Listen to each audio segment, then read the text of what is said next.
This video is made possible by my patrons on Patreon.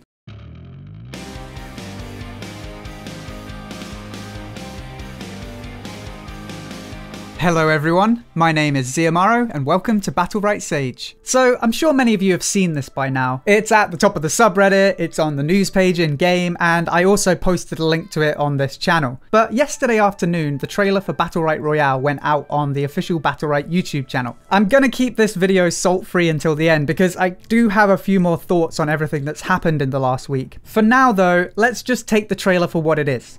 Pretty damn cool.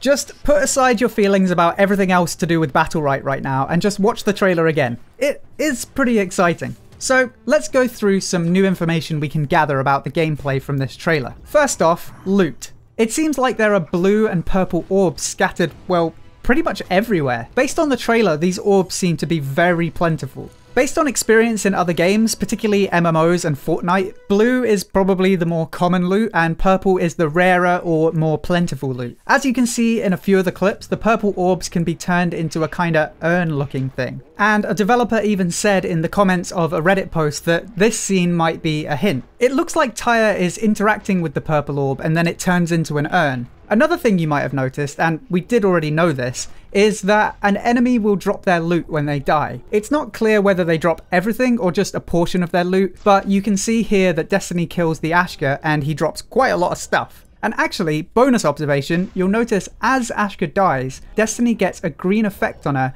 that kinda looks like a heal. Maybe that's something that happens every time you kill someone, or maybe it comes from some gear that leeches health. This is just a guess, but I think it probably happens every time you kill someone. Next up, we have items. I already did a video on some of the items after someone data mined some of the localization files, but now we get to see them in action. So let's quickly show you what they look like. First, we have the one I think we all noticed right away, the crazy Bacco charge. This looks kind of like rocket boots. And I mean, he goes a long way. He actually just keeps going until they hit a wall, so who knows how far this thing can go if there are no walls to stop you. Another thing you might have noticed is this giant boulder that Thorn throws. At first I thought it might be an environmental hazard, but on closer inspection it's quite clear that Thorn casts it. I mean, I saw the throw rock ability in the datamine files, but wow, this is a pretty big rock.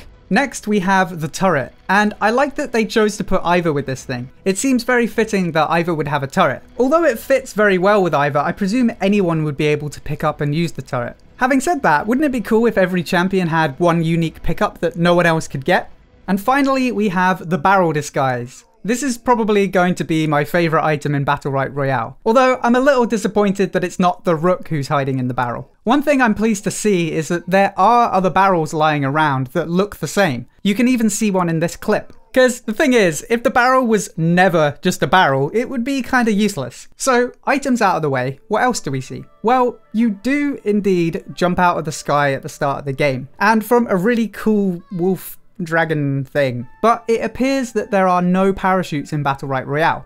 However, you do stun enemies if you land on top of them, as you can see here. The other thing you'll notice, but again we already guessed this from some earlier screenshots, is that you can mount up in Battle Royale. It's also quite clear that this scene is a fight between two groups of two. That's something I'm particularly looking forward to. Battle Royale games are always more fun in a group, in my opinion. I just hope they add the option to queue as 3 at some point to match the arena's main group size. All in all, it really does look good. So, salt-free section out of the way, here are a few thoughts I've had when you take this trailer in context with everything else that's happened in the last week. Something I mentioned on my Discord yesterday is the order in which all of these announcements went out. Pre-announcement announcement aside, because that was really dumb, I think the order in which Stunlock put all these things out could have made a big difference to the community reaction. When I watched the trailer, I just thought to myself, God damn it SLS, why didn't you open with that? Like, imagine if we saw the trailer before announcing that it would be a standalone. Everyone would be pretty hyped about it, and the trailer probably wouldn't have 1.2k thumbs down. So let's say instead they showed us the trailer last Thursday, and then on Monday they put out the roadmap,